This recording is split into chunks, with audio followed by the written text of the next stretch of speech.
Zach, so something just happened, and I want to tell you about it. So it's going to be kind of sloppy, but just bear with me. I had a music performance this morning, and I was on my way back from it through Fee Glade, and I was walking up that alleyway between Bruce Trades, like printing services and all that stuff, that little alley, and I hear this child screaming. And it is not a normal, like, kid throwing a fit screaming. It is, like, terror screams. Like, it does not sound right to me. And so I come up through the alleyway, and I see this very large, very tall woman with a little boy who is probably 4 or 5 years old. He is a little boy. She is dragging him around, and she slams him into the wall at one point, and she's beating him.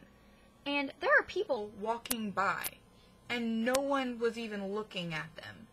And I'm like, I can't just not stop. So I go over, and I stand there for a minute, and I just sort of assess the situation, and I'm like, do you guys need help? And she's like, no, you need to go away.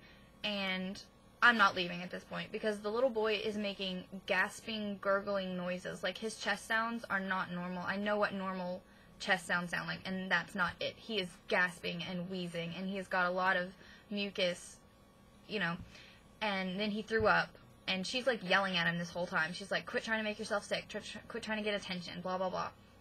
And he's like, I'm hot. So he was wearing a white t-shirt, and then over top of it, he was wearing a button-up shirt, and he took off his button-up shirt, and he's like, I'm hot. And then I hear her say, I don't have your inhaler, so you better stop. You better calm down, because I don't have it. You do not publicly beat a child who has asthma when you don't have their emergency inhaler.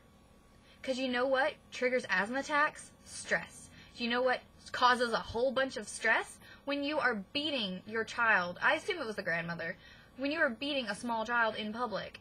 And so I'm like, I'm not leaving. So I get down on my knees, so I'm looking at him in the face, and I'm like, can you look at me? Can you breathe with me? And I got him to take some breaths with me.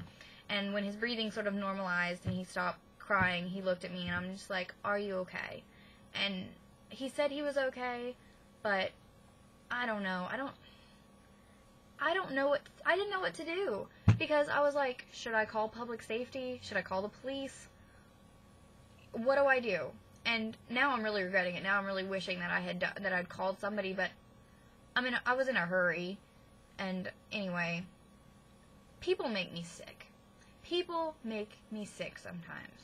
Because here's this woman with this beautiful little boy, and she is wasting him.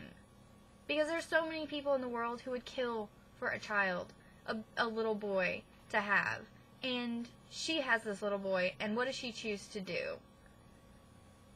Because I do feel like we're really defined by our choices. And so today, I made a choice. I saw a child in trouble, and I can't walk away from that. And the people on the street who are walking by, I don't understand how they can be okay with that.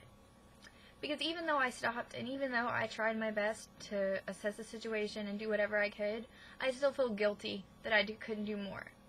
Because in our society, what are you supposed to do in that situation? I can't call the police. I don't have any proof. All I know is what I saw, and I didn't like what I saw. But what am I supposed to do? Anyway, this really upset me. And Zach, you know why it upset me. But I just felt like telling you about it. So leave me a response. Leave me a comment. Leave me a video response or something. And what would you do in this situation? Because I'm really interested to know what another person's opinion is. So, until I see you again, maybe under happier circumstances. Bye.